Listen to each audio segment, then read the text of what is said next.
Welcome back to News, Games, and More, the show where we talk about news, games, and some more things. Today we're going to be talking about how it's all been building up to a Resident Evil 4 remake. Before we do that, we've got a few other stories about some surprising remakes that are happening, maybe even some sequels, beginning with, potentially, Crysis. Did you guys see the story about Crysis coming back, maybe? Absolutely did. Hi, Jeremy. It's your pal of pals, Michael Swain. 10 minutes late and not introduced, but we got a lot of news. We don't have time for introductions. And only 5/6 of the amount of time, so let's just get down to it. Crysis 3, yeah, if you know the Crysis games, you probably know them because of the Cry engine, which sort of in many ways made more of a cultural splash in the gaming medium than the game itself. But Crysis was a phenomenal playthrough. I played it at the time, and it involved a lot of breathtaking, even in a generation where we're spoiled by graphics. At the time, it stood head and shoulders above its peers, and you really were like, I mean, those are some damn slick graphics, amazingly smooth physics, a lot of notable games built on that engine since then. And today they released a mysterious tweet or something. I'd love to get the facts from our editorial representative, Matt Kim. What can you tell us about what's going on with this today? Well, not a lot so far, but yeah, this is their first tweet from the official Crysis account in since 2016. So that's 4 years. Okay. And we haven't seen a Crysis game since when did Crysis 3 come out? It was 2013. 2013. Yeah. And so, yeah, who know? Basically, we know that Crysis is maybe coming back in some form or another, but as for what exactly it is, we're not so sure yet. Yeah, the tweet itself said what? Receiving data in all caps. And it just that alone got to trending on YouTube or on Twitter. When I checked in, there were about 15,000 tweets of people just hoping that this is Crysis 4 and fearing that anything below that, right? It could be a Crysis 3 remaster. I saw a lot of people photoshopping Crysis 3 onto a Switch game box. Right. Things like that. We don't. Right. We don't know exactly what it'll be. But I will point out something Jeremy put in the notes, which is that Crytek's, formerly Free Radical Design, also developed TimeSplitters, which is one of my favorite all-time shooters that has had no follow-up after TimeSplitters 2. I'd love for it to be a TimeSplitters game, personally. Yeah, TimeSplitters is such a good game. Such a good game, yeah. Unfortunately, it's on the official Crysis Twitter account and not the Crytek Twitter account. So that's true. Yeah. Jeremy? What was this tweeted lately? I'm sorry? Has the Crytek Twitter account tweeted lately? Ooh, I mean they're still up and running. So they've been pretty busy. Yeah, they're currently doing Hunt Showdown, which is their main game that they're focused on. But as for the Crysis Twitter account, this is their first tweet in 4 years. Interesting. Yeah, their most recent tweet is saying, "Stay safe, stay home, get well, make games." So they're up to speed. They're in the world still. Jeremy, what's this in reference to? You put on the Run a Show that says THQ Nordic. There are rumors coming out of THQ Nordic about a potential TimeSplitters game. What's that in reference to? Well, THQ Nordic, as you know, has like 500,000 games in development, and that's one of the IPs that they bought. So, it's likely that there's at least a conversation happening around it, and we've definitely seen rumors pop up, and we've talked about it once or twice on this show. But I think Crysis makes a lot more sense as we move into a new console cycle where a lot of the conversation is about how powerful these machines are. Like somebody pointed out earlier, Crysis wasn't so much that Crysis was a great game or series, which it was, but the thing that everybody always talked about was how good the game looked and how good the physics were. Like Matt Kim said before we came on, that the big question was, can your PC even run Crysis, bro? Right. The stories we have about Doom Eternal these days on the site at the time were all about Crysis 3. Yeah, here's what you're gonna need. It's real beefy, guys. Yeah. Yeah, I mean, it was just a beautiful looking game. That engine is still used for a lot of games. Prey, Sniper Ghost Warrior series, Kingdom Come, Deliverance. Some of the Far Cry games have been made in CryEngine. It's a cool engine. It looks really good, but just imagine where they would be today if they had been working on something like that. So I think that's why a lot of people are excited. They think maybe this could be a big show-off moment for either or both Microsoft and Sony if they can get Crysis rolling here. Almost as if the game would serve as just a flagship like tech demo of everything the next gen systems can do, more than a play it being like a Last of Us or a Cyberpunk. Yeah, I mean, just like check all this shit out. Yeah, it could be much more than that, but sometimes that's what you get with a launch title, like Rome, for example. Do you remember that one? Yeah, like that was a really cool looking game, and we hadn't seen anything like that, but it wasn't like great or anything. What are some other titles that were like that early on? I'm sorry, not just Rome. Rise, Son of Rome is the one that I'm talking about for the Xbox One. What was that? Gears, Glint, Stomp? I don't know. Yeah, there are a lot of forgettable launch titles, honestly. Yeah, I mean, Gears 1 was good, but it was also a showcase for the Unreal Engine. So yeah, that's true. Yeah. Battle Arena Toshinden on the PS1. Which name came first? Crytek, CryEngine, or Crysis? I actually remember that being a non-negligible point of confusion at the time, even among gamers who were like, is the game just about the engine that's also the name of the company? Yeah. What is the product? Yeah. But Very no, strange. Crysis is a game about like nanite enhanced super soldier made by a company called Crytek, built in the Cry engine. Yeah, that's crazy. I never played a game where you're a super soldier before with technological enhancements. Yeah, like a technologically advanced cyborg looking super soldier. That's so unique. Who cries a lot. Wow. Yeah. One of the more satisfying bow and arrow mechanics in a game, which is saying something, because bow and arrows are a lot of fun, especially now that we've all played through Horizon Zero Dawn. I think bow and arrow is making a comeback, and Breath of the Wild. Speaking of really unique concepts for games, zombies, everybody.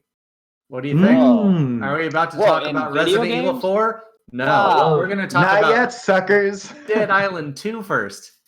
Have you guys heard the story about Dead Island 2? No. Hit me. All right. So I do know. I know, but... Okay. Well, Jeremy, do the honors. So a job listing at Dambuster Studios, which is the new developer of Dead Island 2, suggests that they are going to be available finally on current and next-gen consoles.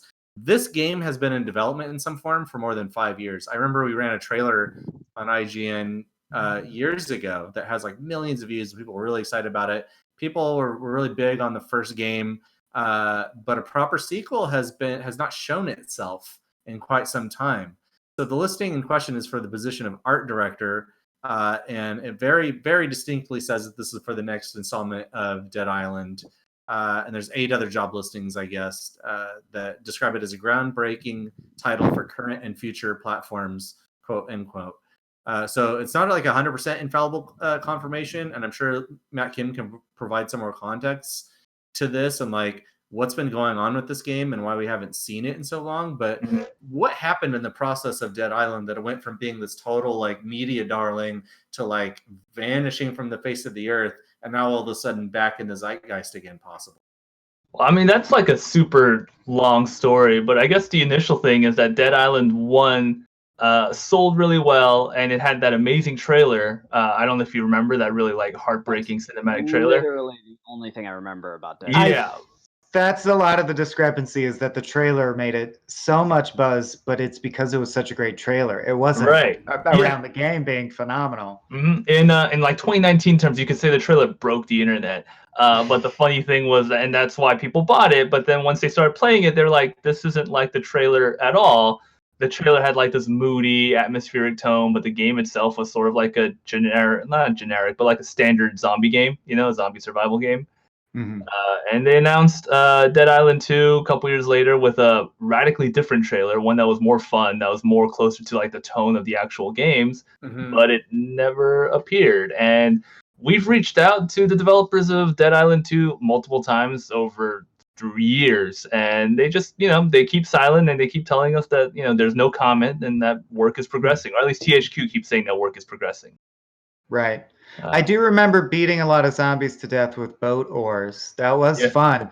Like the gameplay was satisfying. There was just quite a disconnect, like you said, Mhm. tonally. The trailer almost implied a Last of Us kind of experience where there was going to be a bitter irony at the end, and it's just Far Cry zombies, essentially open world crafting and killing of zombies. How excited are you guys generally to see a new installment in the Dead Island series? And then I think what Jeremy pointed out in the ROS, zombie games in general. Is there such a thing as zombie fatigue, or can we never have enough zombies? Ooh. I think I hit zombie fatigue like 15 years ago, dude. Like, it's just such a generic thing to me at this point. Resident Evil, I think, might be the one that like sticks out as being different, only because zombies are the first 15% of the game, and then it's like all kinds of crazy stuff happens from there. Like zombies are just like the fodder. You're past zombies like 1/8 of the way into the game, whereas a lot of these games are just like, more zombies. Here comes some more zombies. Do you want some more zombies now? I got more zombies next. It's like, okay. Well, does that mean you'll be skipping Last of Us Part 2, or do you not consider them zombies? I don't consider that quite the same. Okay. It's obviously similar, but Last of Us is such a story-driven game and so much about the human characters. It is like Walking Dead, where you sometimes go many episodes without ever even seeing a zombie or having one be a credible threat. It's not really about that. Whereas Dead Island and Left 4 Dead and what's the Capcom one? I'm drawing a blank here. Dead Rising. Was it Dead Rising? Yeah, it's just like zombies. I used to. We're also seeing. Sorry, I was just gonna say. Zombies. It's just like camp, like you kind of have to take that Dead Island 2 tone where it's just like, yeah, you get to kill a bunch of zombies, and it's hard to kind of do a serious, moody Dead Island trailer type of Mad World thing. That was the song they used, right? Mad World? Yeah, I think so. Because it was really popular from Donnie Darko at the time. Yeah. A lot of love in the comments for Dying Light as well. Like, that's a good one, actually. I'm really excited for Dying Light 2. Yeah, Forchi says at this point Dead Island is dead. The developer went on to bigger and better in Dying Light. Dying Light 2 looks cool. So maybe that's what we should look forward to instead. I don't know. But they're working on Dead Island 2. If you liked the island-based zombie thing. Josh, what's your zombie take? We haven't heard from you enough. I'm not. Burned out? I don't play a bunch of. Yeah, I'm a little bit burned out. It doesn't appeal. Playing like hordes of zombies is not that appealing to me. Unless it's like Left 4 Dead 2, where my friends can control the zombie and get me. But I think what The Last of Us did really well was, for me personally, every time I got into encounter with the zombies versus the humans, I was much more frightened by the humans. Like I felt my blood pressure rising when I was fighting humans versus like the zombie, and I think that says a lot. That's probably like the theme of the game, basically. Like, humans are just as dangerous as zombies, but not every zombie. But yeah. So we've talked zombies, we've talked remakes. Is it time to talk the most important zombie remake? I want to ask you something before we move on. Go ahead. I can't help but wonder. A lot of us are feeling burned out by the whole zombie thing. But if you were to replace the zombies with literally anything else, would that change your mind? Like, if it was like if it was like instead of Dead Island, what if it was like Witch Island or like Robot Island, Island of the Lobstermen, an island where everybody is rustlers? I'd be into it. Rustlers? That'd be fun, right? Yeah. Just a lot of buff dudes. Yeah, and they all just want to suplex you. Yeah. Yeah, that'd be fun. Sign me up, actually. I'm down. I'd be down for like a Samurai Jack style thing where every enemy is just like a robot. They look organic, but like they're all crunchy when you slice through them. Real talk, samurais are my zombies. I've played too many samurai games and now I'm burnt out. And I think I'm the odd one out because I'm not burned out on zombies, or rather I feel like I should be but I just like so many I'm looking forward to playing or watching so many upcoming things that involve zombies that I'm like, I guess I'm a hypocrite because they keep getting me. So I'm fine with Zombie Island. I'd stick with zombies. Samurai zombies would be a good twist, though. I'd go for that. It's like it'd be, or you like Kingdom, like a period zombie game might be more interesting. Medieval time zombies with a feudal society. That's just Game of Thrones. Yeah. That's true. There. That's just White Walkers, yeah. Yeah, but they haven't made a game.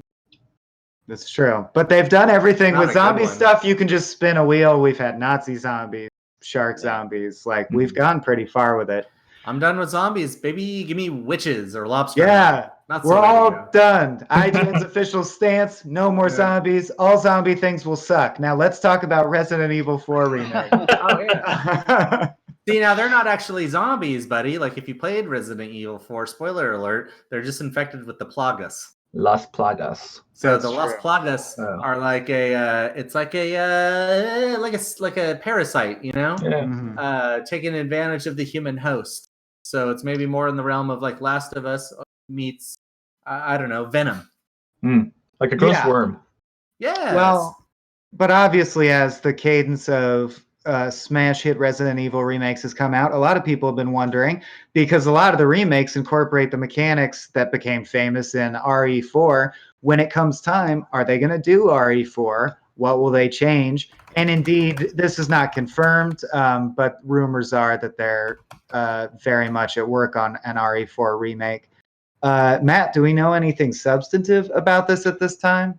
No, like you said, it's mostly rumors on the internet from two sources who've accurately called leaks like this in the past, although they've also gotten details wrong in the past. So, grain of salt, obviously. But considering Resident Evil 3 Remake, they just announced this today, they sold 2 million copies in 5 days. For context, Resident Evil 3, when it came out on the PlayStation 1, sold 3 million copies over its entire lifetime. So Capcom's been doing pretty okay with these remakes, and I can't imagine that they're trying, they're not like passing over this money on the table that's obviously from successful remakes. But everybody's giving Disney crap for making live action remakes, but no one's giving Capcom crap for doing just more Resident Evil remakes.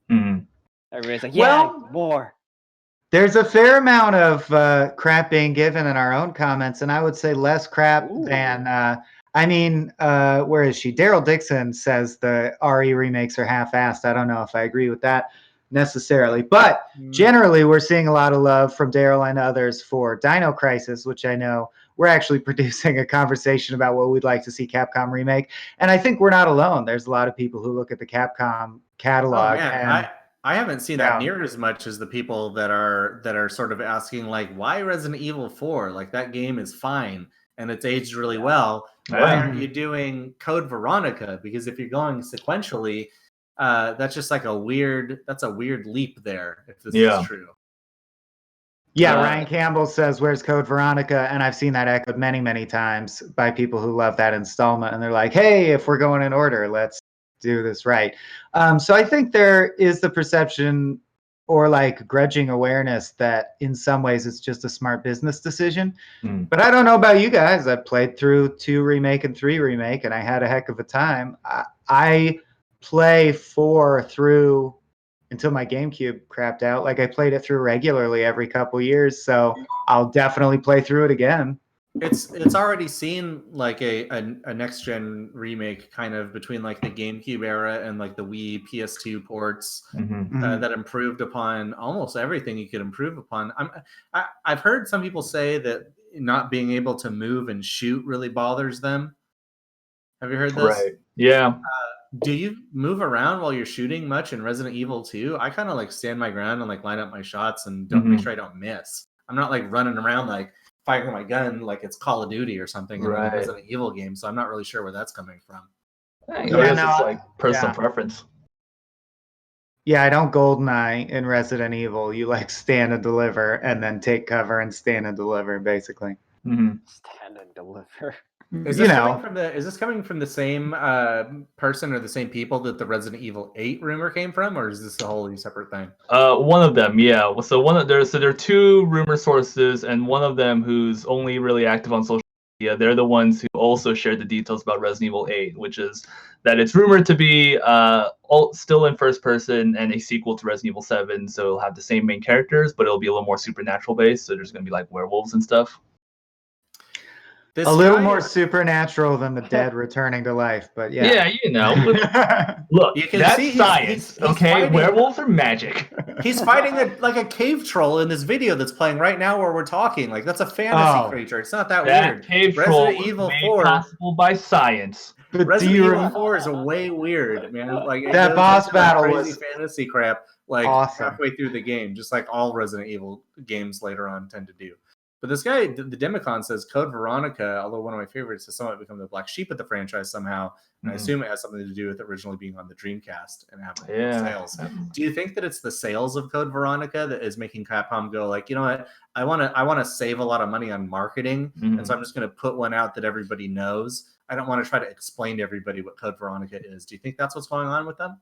Honestly, I think Swaim hit it in the nail on the head the first time when, you know, these two have been so successful and 4 is so popular and like has sold so well historically that remaking 4 would just be a really easy business decision to make. Like whether or not, you know, compare how 4 sold to how Code Veronica sold, and if you had a chance to remake and resell one of them. Yeah. But now, is this just my impression that the series took a dip after that? I feel like 5 and 6 didn't sell nearly as well, and then 7 was a bit of a comeback. So I wonder if there's a chance that, like, I wonder if they'll go forever, or if they'll get to a point where they're like, that one didn't sell as well. They'll probably go as long as we keep buying. Like, this is not a new thing for them. Resident Evil 2 and 3 have been a remarkable success, but they haven't been the only successes that they've had. They've done the original game, and I'm pretty sure they've done Resident Evil 0, right? Am I wrong about that? Yeah. So they may have even done the first one twice. I would like to see a Resident Evil GameCube remake. Like that was already a remake, but remake that again, even fancier. I can't imagine that they'll keep going after 4, essentially because 5 and 6 were already released on modern consoles. 6 was it was ported to the PS4 and Xbox One, I think. So there's like those games are last gen. Like that's too soon. Not until the PS8 comes out will I see. I already sort of can't believe that they're doing 4, to be honest. Like chat, if you think that there is something that really needs to be corrected or that a remake would really benefit from if it were using assets or gameplay mechanics from these most recent remakes, like I'd love to hear what you think would be added to make it more playable. But for me, I'm really happy with how it is. Like that's like probably a top 5 game for me. So I'm not sure what I would even change. I would probably still play it just because I do love that game so much. And if they added anything to it, like they did back in the day, they would add like extra weapons and things that you could unlock, which was kind of cool. I mean, it'd be cool to see the scary villages redone in Ultra HD graphics and with new assets. But sorry, go ahead. I just like how it's become kind of a joke that like Skyrim's been released on every console, but Skyrim or Resident Evil 4 is essentially Capcom Skyrim. Like they've put it out on nearly anything that they can. Yeah, I think that endgame multiplayer stuff could be blown out a lot more in the modern context, but I'm kind of stretching for ways to improve it. Like Jeremy said, it'll mostly be an excuse to replay it that I'll be paying them for, and that's fine with me. I just hope they eventually get into a cycle where they're like going back and forth between like new innovative titles and remakes, because if it's just going to be remake after remake after remake after remake, there is a certain point at which that's going to burn out. Right. But as long as 8 is still coming, if you don't care for the remake train, there's another train coming for you, allegedly, as we to rumors more on this show than vetted stories. I wanna address one comment I'm seeing on YouTube, which is Sure. Capcom just needs to focus on making the RE8 instead of remaking the already perfect RE4. It should be noted that a separate studio is handling this rumored Resident Evil 4 remake. It's called M2 Studio, and they are a contractor that's that's backed by Capcom. But there is a core Capcom team that's currently working on a mainline Resident Evil game. So it's actually not like they're splitting up a team or anything like that. Did any of y'all play it on the Wii with the light gun? I did, and that was actually like my favorite way, to be honest. I was gonna say I would hope that that's still an option in the remake. Yeah. Maybe if they release it on the Switch. Right. Well, Yeah, they're why not not? going to be able to do as much of a graphical overhaul if it's on the Switch. It's just going to look exactly as it did. Yeah. Wow. I think there's a middle ground. Maybe not exactly as it. That troll's looking pretty chunky by today, like pretty blocky by today's standards. But man, just seeing that troll fight made me want to play it again. That troll was looking pretty chunky back in the day too. That's true. Steven Rodriguez in chat says they already remade RE4. It was called The Evil Within. Oh, that's such a good series, by the way. If you guys haven't played it, Evil Within 2 is fantastic. Yeah, the first and second one. The second one in particular is really great. I'm really excited for their next game. I'm still seeing lots of comments that are just all up on that Dino Crisis, man. Yeah, what people want to see. Zombies out, dinosaurs in. I like it. And much to Ben's chagrin, I would really like to see more Samurais. Bring me back Onimusha. I was not pleased that all I got was a remaster and not a remake. You know what I'm saying? Samurais are my zombies, man. Legendary God TTV points out that you can buy RE4 on PC, and there's a fan remake with HD textures. If you want to go that route, if you can't wait. Yeah. Well, Jeremy, you not the remake. Yes, Jeremy, you put together that video that aired recently of ways to play Witcher 3 again, and I definitely got all those mods, and I feel like I'm essentially playing a next-gen Witcher 3 compared to my first experience with all the HD mods. It's awesome. Oh yeah, it looks quite a bit different. Like once you really start to stack them up, it's really something else. Yeah. So I see the appeal, right? Like I'm doing it right now with Witcher. I played it for 100 hours or more, and I'm playing it again. So but it makes okay. We're getting a lot of comments rolling in finally. I'm getting some support for Onimusha from X Follows. That's right. We got some people showing love for Evil Within. Yeah. So Code Veronica is still coming up the most, though. I will say. On social media, Code Veronica by far was like the breakaway. Like, did you see a lot of that on our accounts, Josh? Say that again. Did you see a lot of chatter about Code Veronica on our accounts? Yeah, I mean, all the top comments are like, "This RE4 is unnecessary." Like, out of all the Resident Evil games, like you don't need to remake that. It's like, why not Code Veronica? Why not 0? 1 again. again. That's me. I'm the 1 again guy. At the pace they're going, I'm sure they'll get to all of them. You know, of course. They're gonna keep doing this as long as we keep buying them. And people are gonna buy Resident Evil 4. There's a lot of people out there that probably like missed that generation and are like, all right, You don't think there's a point where the gap between, like, if they pump these out at the speed they're pumping them out, they shouldn't remake RE7, right? Like they're almost there. They're almost to the point where the Ouroboros has like swallowed itself completely. I think they'll do Veronica, and I think they'll do 0. And then I think they'll probably wait one generation and then do the rest. 0 they could probably do a remaster on 6 because that one just came out like really half-baked, and like nobody really was like, yeah, 6 is my favorite. Like I've never met a person in my life. Yeah, and this is entirely unvetted. Someone just saying it in the comments, but someone in the comments said 5 and 6 actually sold really well. They just weren't critically acclaimed. No, I think that's accurate, actually. I mean, Resident Evil as a brand is pretty strong. And Resident Evil 6 was, I think, the best-selling one in the series for a while, but the hype for that one was much bigger than the critical consensus once it came out. I don't think 5 was as bad as people made it out to be. Like I played 5 and I was like, this is fine. This is a good Resident Evil. It's not as good as 4, but it's not bad. Yeah. Well, I'd like an RE0 remake. It had a really cool mechanic. I liked how you had to work together with your partner and you had to control them both by switching off. I thought that was really cool, but it was kind of tedious. So I think a remake could really make it neater. A lot of people in chat are asking about like when this is supposed to happen. Again, this is all just rumors basically, but 2022 is what people are saying, so it's a little bit of a ways off. We might see. If I was a betting man, which I am, I would say we're gonna see Resident Evil 8 before we see Resident Evil 4 remake. It needs just a little bit more time. I think so. Yeah. Also, I haven't seen a single person in comments anywhere stumping for Lost Planet, which is the Capcom game I'd like to see completely remade from scratch in the modern context. Lost Planet? Any Lost Planet fans? No? Matt's puking in his mouth right now. Not at the top of my list. I really enjoyed those. Extreme Condition. They were fine. All right. Well, they should what bring it back about- like so much zombie. What about Beautiful Joe?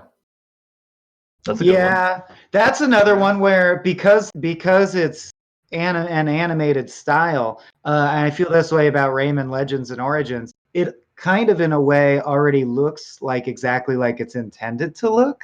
I couldn't see a huge graphical overhaul because it looks like a cartoon, which is what it's supposed to look like. But I want to play Beautiful Joe again. Yeah. There's some newer games on Steam nowadays that might change your mind as to like what's possible with 2D animation. Sure. Yeah, of those few that aren't trying to chase that weird like let's de-res into like very pixely art, the ones that are leaning more into smoothing out the lines in the animation, like 60 frames of 2D animation is cool in the same way that it is in 3D animation. Right. So we could be. That's true. Maybe we just haven't seen it, but I'm interested in it. I love 2D animation. I'll fight for Rayman Legends being perfect, but I can move on. Well, do you guys want to talk about Cyberpunk a little bit? Please, too? always, yes, This and is forever. a story we haven't got to on this show yet. But there was a story going around that we chased some more details on about Cyberpunk 2077's DLC being revealed before release with no less than Witcher, what we saw with Witcher 3. So what that means specifically, I think, is expansion sizes, but I'm not sure if that also applies to all of the little like mini DLCs that came out through the course of Witcher, because that was like a huge deal, and we'll talk about that a little bit. But I also wanted to I wanted to talk about this, but I also want to talk a little bit about what we think those expansions might be. So maybe we'll lead off with, what do we think this DLC is going to be in terms of micro DLCs and macro DLCs? Do you think that they'll do something like they did with Witcher, where they have like weapons and costumes and like little like kind of bug fixes that launch for free? Oh yeah, I mean, CD Projekt Red's been super gung-ho about being a storytelling single-player studio for so long that I can't imagine that their big planned expansions aren't narrative-focused. Mm-hmm. Yeah, and I also find them to be incredibly straightforward. It's funny even to read the transcript of the interview, because it's like, expect a similar scenario to Witcher 3, and then the question is like a follow-up like, well, what about this aspect of the DLC? And the answer is like, it will be similar to Witcher 3. And I think they're a studio that's very much, if it ain't broke, don't fix it. They're like old world craftsmen is the vibe I get off of CD Projekt. And incredibly fan servicey, but not in the hey, look at me way that fan service often is, or like, please give us your money, we'll make this happen for you, we promise. More that they're just like, everything should be as free as it can be while keeping everything on track. Everything should be of a very high quality. Let's get through this together very calmly, and then the game will come out. Of course, you'll enjoy it. The transaction is always like very elegant with them. And so I take them absolutely at their word, and would almost expect it to be an echo of the Witcher 3 cadence of DLC releases. So the Witcher 3 had a lot going on, and so if they are promising to deliver what they did with Witcher 3, that means 2 pieces of free DLC every week for 2 months following the game's release, which includes not just little pissant things, but new quests, new weapons and armor sets, cosmetics, a new game plus mode. Like, there was a lot that came out in that period. And then they dropped 2 giant story-driven expansions, Heart of Stone and Blood and Wine, that are both like 30-hour quests. So that's no like piddly little drop that they're talking about here. Are they going to be able to cash that check that they're writing with their mouth here? I mean, okay, so a little context. These were questions and answers. This was from a Q&A session that CD Projekt Red hosted as part of its financial quarter briefing that companies do every fiscal quarter. And this was a translation of the Polish Q&A that was brought to us by our partners at IGN Poland. And so the 2 questions were: are you planning DLC for Cyberpunk as big as the Witcher ones? And Adam Kaczynski, the president of CD Projekt, said, expect no less than Witcher 3. And the second question is, when will you present DLC plans for Cyberpunk? Before the game releases, like with Witcher 3, or later? And Adam said, expect a similar scenario to what we had for The Witcher 3. So he's really staying on message there, huh? Right. And it sounds like we'll know all this before we even touch the game. Yeah, which a lot of people are complaining about on the website and a little bit on YouTube, but like what more could CD Projekt Red do to earn your trust at this point? I mean, like, why are you complaining about? Why complain about an announcement? I find that strange. What's the complaint you're seeing? I'll tell you why. Like, people don't like it when a game is with like on-disc DLC that you pay to unlock, which is do you remember this used to be really prevalent? These guys, on the other hand, are delivering you like 100-hour plus game that's going to have like 30-hour plus DLC. So like if that's happening in tandem and they want to get the 100-hour part out to you first and like keep working on the follow-ups while also doing all kinds of bug fixes and stuff like that they continue to do for years, by the way, which is why it's such a son of a bitch to mod that goddamn game, because they keep fixing stuff. That of all of the developers, these guys really have my trust as far as DLC is concerned. And again, I just want to reiterate, like, they give away like a lot of free DLC drops, like a lot. And so if we're seeing anything like this, like, really the only worry that I have here is that they have like a whole other like multiplayer thing, which is like not really what I'm looking for. It wasn't what I was looking for with Fallout either, and you saw how that turned out, right? Like, I could give 2 shits about a multiplayer version of The Witcher or Cyberpunk or something like that. And so I worry a little bit that some of this DLC might be attached to this multiplayer mode that they're working on. But again, they've earned the benefit of my doubt, so I am prepared to shut the hell up if they prove me wrong, which they probably. I don't know. I would love a persistent online multiplayer component to The Witcher where everyone is Geralt. It's just 1,000 Geralts in a lobby. They could be other Witchers, and you could be competing for. That's true. Yeah, I guess that's not a bad game mode. I'd play that. Yeah. Where you're a bunch of different Witchers competing for the same contract. That's cool, actually. Yeah. All right, modders, get on it. But you've also made me realize that point of view, or I can see why the argument, I guess, would hypothetically be, look, if you made this amount of game content and you have it, and you're charging me X amount for the game, why not give me everything you have? A DLC should exist because you didn't have time to get around to it, or you started a separate team to make a new addendum a year later. But I would argue that, I think my stance is, with things like loot boxes, microtransactions, skins, and like Game Pass and subscription services and streaming cloud gaming, it's just a more complicated marketplace. It's not the GameStop-driven time anymore of going in and paying $50 for the cartridge, and that's all it will ever be. Every developer is now going to roll out their content in different segmented ways. And I think you do have to take it on a case-by-case basis. And in the case of CD Projekt Red, it's like, well, look at the track record. If they burn us real hard on this, believe me, we'll complain about it. That's what we do. And, maybe we'll trust them less going forward, but I'm all in on. I'm sure whatever they charge is fair, is like my current stance. There's also the time management for the developers too. Like Lizard Dude in chat says the DLC should be part of the original game or just use it to make the sequel. The sequel might be years and years and years away. Like, do you really want to wait for that? Or do you want to have it like in 6 months or 1 year? Like probably sooner, right? Yeah. You don't want them to have to like reinvent the wheel just to get that out there. And it's not even really look, there's bad DLC, and we'll talk about that. We're actually gonna get to that later in the show today. And we would never defend that. Like I'm not like a big fan of DLC or anything. None of us are.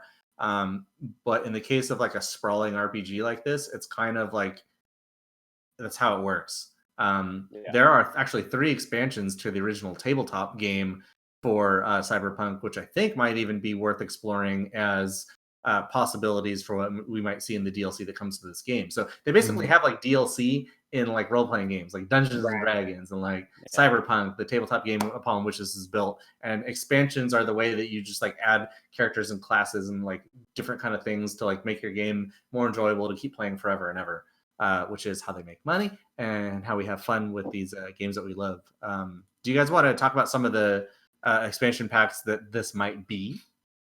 Sure. Sure, and I'd like to lead in just by saying that I understand the negative connotation of DLC, but I do think there is a point to be made about especially story-driven single-player campaigns, that being like a novel or a series, and that there is room for the DLC to be a legitimate art form that's a short story that's additive to the. And my big shout-outs would be the New Vegas DLCs and the Last of Us DLC, both of which I think totally stand on their own as like. I completely understand why the concept of a DLC exists, and there was no skimping involved. This was a whole separate thing that added to the whole. But they're very rare when a DLC seems fully earned and justified. They had one for Dragon Age Origins where you played as the bad guys.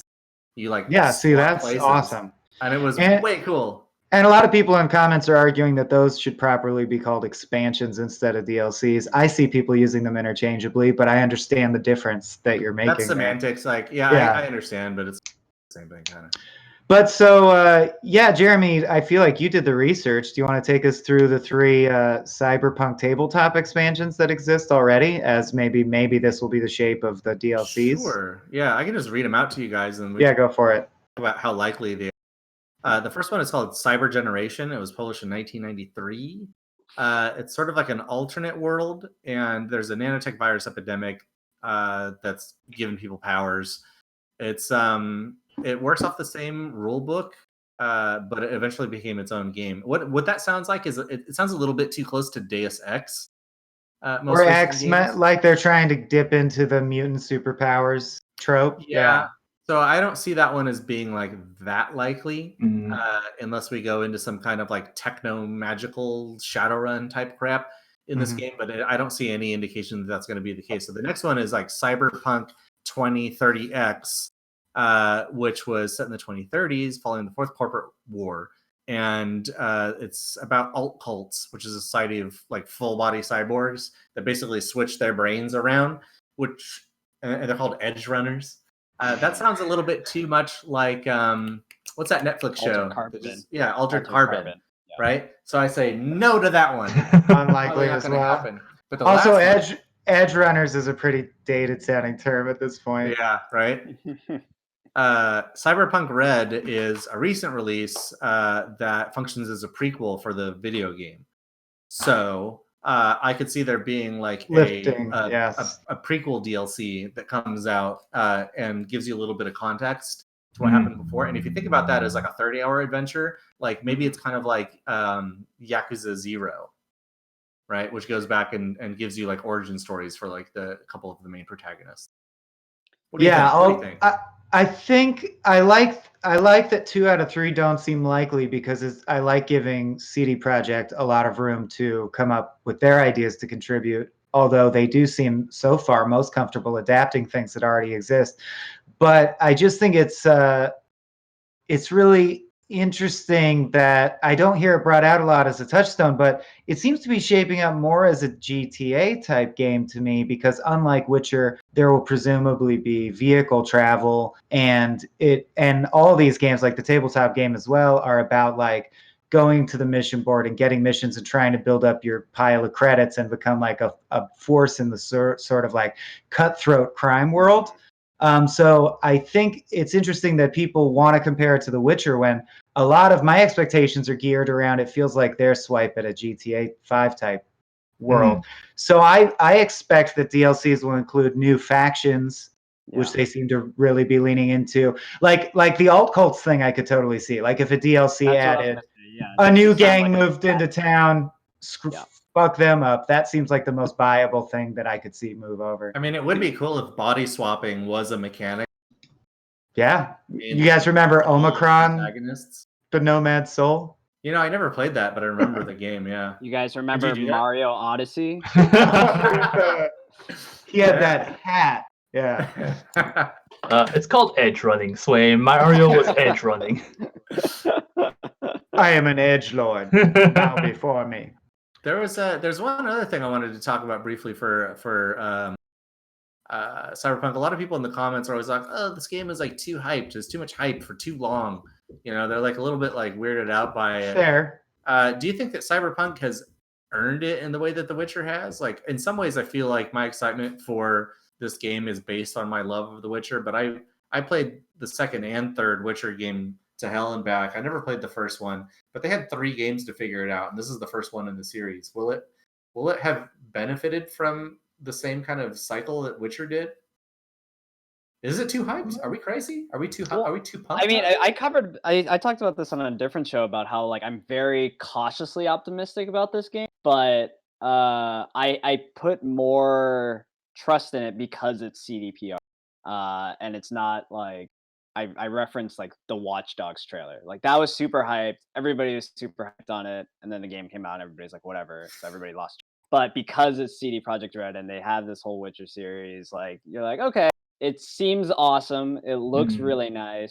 And if these are the same devs, then I'm in. You know, it's the same with like a movie director. If you really like a movie director's movies, like if the trailer seems hype, then you're probably going to be like, yeah, I'm super excited for this. And I understand getting tired as it stretches out for months that they say stay excited. But when it's coming up on launch day, I will easily get re-excited again. It's okay if your hype, hibernates for a little bit. Also, personally, as someone who just tips more sci-fi than fantasy, they instantly had me at like, we're switching to sci-fi lane. I was like, thank you, sci-fi god. I'm more of a fantasy guy, but when you combine how good The Witcher is with the sort of more Deus Ex Altered Carbon aesthetic, like I am so there for that big time. Like I'm just having a hard time like dampening my expectations a little bit. You know, I don't want to be ultimately disappointed, but I also just can't believe it's possible. Sure, yeah. We just have like, a lot of people are like very cautious about it right now, and maybe just because of how long this thing has been hyping. People in the comments are pointing out various games that already exist where you swap identities a lot. Not that it hasn't been touched on, but I just want to say, yes, Ryoku N points out Headlander, phenomenally underrated. An underrated Double Fine game, Headlander. Check that out. I remember Headlander. We probably only have time for like one other story. I was going to say, pick wisely, man. You call it. Shoot. Do you guys want to talk about the Snyder Cut, or do you want to talk about loot boxes? Do you want to talk James about Gunn? The James Gunn stuff will remain true. We can talk about that. I'd go Snyder Cut loot boxes. What do you think?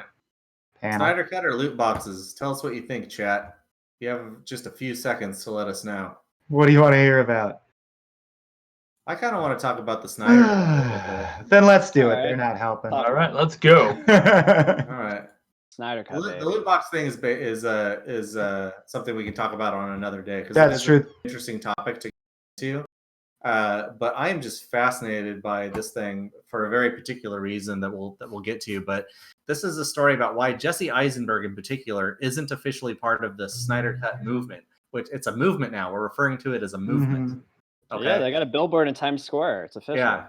So a lot of the actors have been coming out and saying like, yeah, man, like the Snyder Cut could have been really cool, and I shot this and that for it, and I actually would really prefer if we would just get that out there. Like, I don't see what the damn problem is. We're talking about Ben Affleck and Jason Momoa. Jesse Eisenberg, on the other hand, said, I don't watch anything I've been in, and I haven't seen either Batman v Superman or Justice League. To which I would reply, what in the goddamn hell are you talking about, man?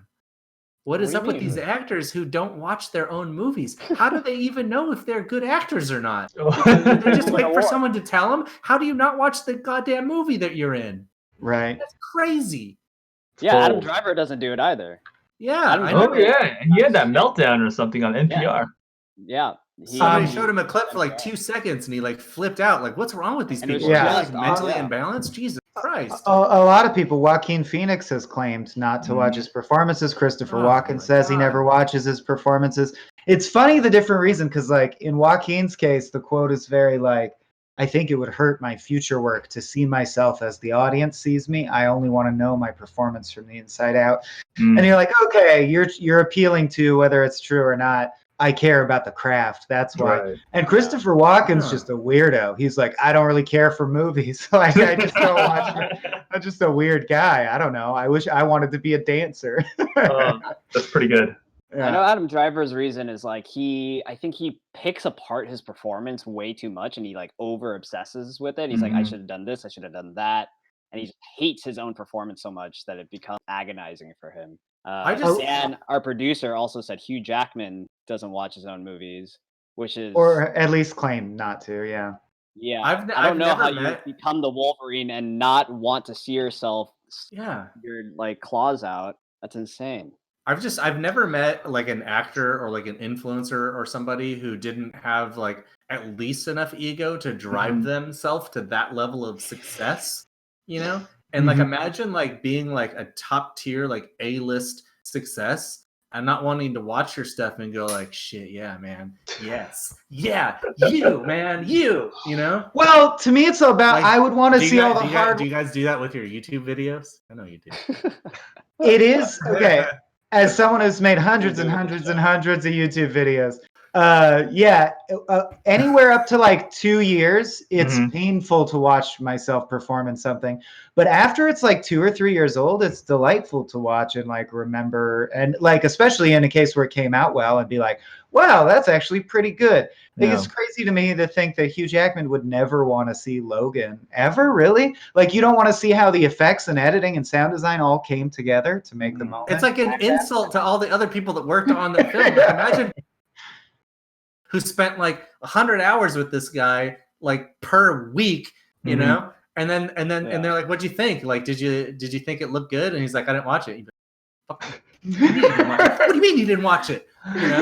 What about the people that like did his makeup and like and did the lighting and all this stuff? And he's just like, "Yeah, I couldn't be arsed to watch what you did, even though you had to sit there and watch what I did." That's rude. Yeah. Eat a shit. Well, he's not getting paid to watch his own movie. Whatever. You know, he doesn't have to. Well, the people on the crew are getting paid to, you know, watch him all the time anyway.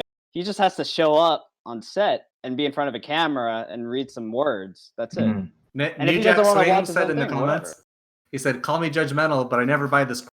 Say they don't watch their movies or read the reviews. Hollywood culture is so obsessed with their identity, it doesn't even make sense. Loved when Sam Jackson called them all liars and admitted he reads every review out there. It's true. Sam Jackson's for real. He's the only one. I think he's called out IGN a couple of times or something. Who's Sam Jackson? Yeah, I think so. I think I remember something like that. Maybe it was someone else. I don't know. Devil's advocate, or maybe not, or maybe like a practical reason for not watching your own movies is like you spend months on set and you've read the script, and so you know how the story plays out, and you've seen maybe some of the stuff that your actors have done, and you know at least what you've done. Maybe you're just like, you know, like why do people watch movies? To know how it ends, you know, and see how the story goes. But if you spent months knowing how the story ends and how the story goes, maybe you're just like, I don't want to watch it. I've already been through it for 4 months, you know. Yeah. And then they give like a bullshit artsy fartsy reason as to why they don't. But in reality, they're just like tired of it and don't want to think about it. They're like, I've already done this. Like, you know, I don't want to have 3 hours. Like, that's 3 hours I could spend doing something else, you know? Yeah. The sick of it excuse. I might buy that if it's a musician. Like, wouldn't it be weird if you went to like Kanye West's house and he was in there listening to Kanye West only? Drake apparently listens to his own music. Drake apparently plays Drake in his house. Kanye did too. Aziz Ansari has that. Is it Aziz? Somebody. Oh, it might be. Oh, yeah.